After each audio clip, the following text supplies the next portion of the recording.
500 रुपए महीने लगाकर 1 करोड़ रुपए कमा सकते हैं और 1000 रुपए लगाकर 2 करोड़ रुपए, 2000 रुपए लगाकर लगभग 4.5 करोड़ रुपए कमा सकते हैं। पर हाँ, आज मैं आपको इस वीडियो में विद प्रूफ दिखाऊंगा। तो साथ ही जैसा कि आप जानते हो कि HDFC बैंक बैंकिंग सेक्टर में एक बड़ा नाम है, वैसे ही HDFC म्यूचुअल फंड भी म्यूचुअल फंड इंडस्ट्री में एक बहुत बड़ा नाम है। HDFC म्यूचुअल फंड लगभग 7.5 लाख करोड़ के एसेट्स मैनेज करता है। इस वीडियो में हम आपको HDFC म्यूचुअल फंड की एक ऐसी स्कीम के बारे में बताएंगे जिसमें अगर आप सिर्फ 500 रुपए या 1000 रुपए या 2000 रुपए महीने इन्वेस्टमेंट करते हैं तो आप एक बेहतरीन रिटर्न्स अचीव कर सकते हैं और अपने फाइनेंशियल गोल्स को भी अचीव कर सकते हैं। नमस्कार साथियों, आप देख रहे हैं ऑनलाइन अर्निंग यूट्यूब चैनल और आज हम बात करने वाले हैं HDFC के एक शानदार म्यूचुअल फंड स्कीम के बारे में। तो आगे बढ़ने से पहले मैं बता दूं, यह कोई रिकमेंडेशन नहीं है। Mutual funds are subject to market risk. ये वीडियो सिर्फ आपको हाई वैल्यू इंफॉर्मेशन देने के लिए बनाया है। तो साथियों, आज हम HDFC के जिस म्यूचुअल फंड के बारे में बात कर रहे हैं उसका नाम है HDFC small cap fund direct group. और इस फंड में अगर आप किसी भी तरीके का इन्वेस्टमेंट करना चाहते हैं तो एक बार अपने फाइनेंशियल एडवाइजर से सलाह जरूर लें या फिर आप अपने रिस्क एंड रिवॉर्ड को ध्यान में रखते हुए खुद से इन्वेस्टमेंट करें। पर साथियों, इस फंड का इस समय का जो NAV प्राइस है वो लगभग 151.67 रुपीज के आसपास चल रहा है। अगर मैं बात करूं म्यूचुअल फंड के फंड साइज की तो 33,504 करोड़ रुपए का इस फंड का फंड साइज है। साथियों, अगर मैं बात करूं इस फंड के रिटर्न्स की तो एक साल के अंदर इस फंड ने लगभग 25% के रिटर्न दिए हुए हैं। अगर 3 साल में देखें तो लगभग 23% के रिटर्न यहाँ पे ईयरली आए हुए हैं। 5 सालों के अंदर 29.80 लगभग 30% के रिटर्न दिए हुए हैं। और अगर मैं बात करूं इस म्यूचुअल फंड की पूरी लाइफ में अब तक तो इसने 20.91 लगभग की 21% के मंथली बेसिस पे रिटर्न दिए हुए हैं जब से HDFC स्मॉल कैप फंड आया है। अगर हम इस फंड की करंट होल्डिंग्स की बात करें तो first source solution limited, eClerx service limited, bank of Baroda जैसी बड़ी कंपनीज में इनके इन्वेस्टमेंट है, कह सकते हैं होल्डिंग्स हैं। सेक्टर्स डिस्ट्रीब्यूशन की बात करें तो इन्होंने IT सर्विस में, ऑटो पार्ट्स में, लॉजिस्टिक में, कंस्ट्रक्शंस में बहुत सारी जगह पे अच्छी जगहों पे पैसे को इन्वेस्टमेंट किया हुआ है या फिर पैसे को लगाया हुआ है। इस फंड की कुछ जरूरी चीजों को भी हम जान लेते हैं जो बहुत जरूरी है। अगर हम एक्सपेंस रेशियो की बात करें तो इसका जो एक्सपेंस रेशियो है वो 0.68%, मतलब कि 1% से भी बहुत कम है।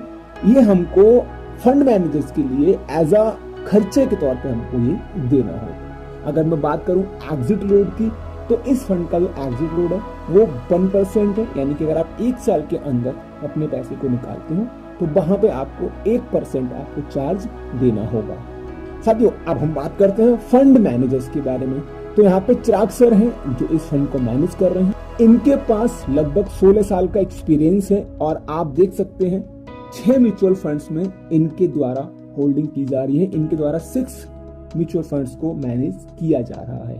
अब जैसा कि हम लोगों ने बात की थी कि हम इन्वेस्टमेंट करके बहुत अच्छा पैसा यहाँ से बना सकते हैं, तो अगर हम 500 रुपए महीने की बात करें और इस फंड में सिर्फ 20% के हम रिटर्न लें, क्योंकि इस फंड के अंदर हमें 21% मंथली तो रिटर्न ऑलरेडी मिले हुए हैं और हम 30 साल के लिए, अगर आज किसी की उम्र 20 साल और 25 साल के बीच में है और 50 साल की उम्र तक वो बंदा रिटायर होना चाहता है तो लगभग 30 साल के लिए वो यहाँ से इन्वेस्टमेंट कर सकते हैं। तो आप यहाँ पे देख सकते हैं 500 रुपए सिर्फ और सिर्फ महीने लगाकर। अब चूंकि 500 रुपए महीने के हिसाब से जो रकम है बहुत छोटी है तो इसके लिए टाइम हमें थोड़ा बड़ा करना पड़ा है। लेकिन अगर आप 500 रुपए महीने लगाते हो और 20% यहाँ पे जो कि इस म्यूचुअल फंड ने ऑलरेडी रिटर्न्स दिए हुए हैं उसी हिसाब से देखते हैं तो 30 सालों में आपको यहाँ पे 1,15,04,01 रुपए के आसपास यहाँ पे आपको आपका रिटर्न बनेगा। 1,80,000 रुपए आपका इन्वेस्टमेंट होगा। टोटल वैल्यू जो है वो 1,16,80,401 रुपए है।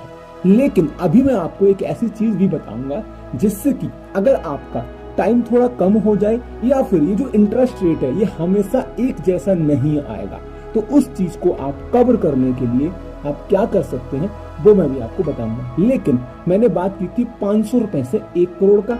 अब मैं बात करता हूं आपसे कि अगर हम 1000 रुपए महीने लगाते हैं तब, तो अब आप देख सकते हैं 1000 रुपए महीने के हिसाब से यहाँ पे लगभग 20% के हिसाब से हमारे 30 साल का 2 करोड़ 30 लाख रुपए के आसपास बन रहा है।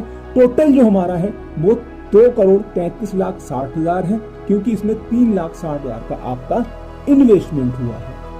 अगर अब हम बात करें 2000 रुपए महीने की, तो 2000 रुपए महीने से 20% सेम हमने इंटरेस्ट रेट रखा है, 30 साल के लिए रखा है, तो लगभग यहाँ पे 4 करोड़ 60 लाख का आपको रिटर्न मिलेगा। 7 लाख 20 हजार आपका इन्वेस्टमेंट है, तो आपको लगभग 4 करोड़ 67 लाख 21 हजार रुपए के आसपास मिलेंगे।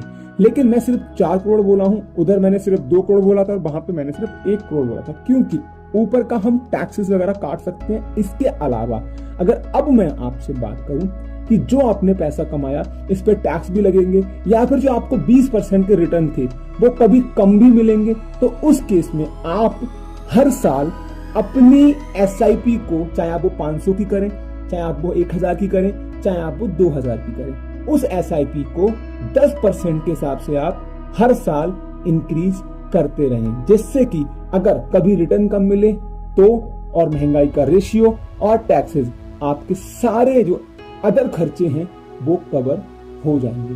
तो आई थिंक आपको वीडियो अच्छा लगा होगा, जानकारी समझ में आई होगी। कोई क्वेश्चन हो तो कमेंट करें, सपोर्ट करें, वीडियो को लाइक करें, चैनल को सब्सक्राइब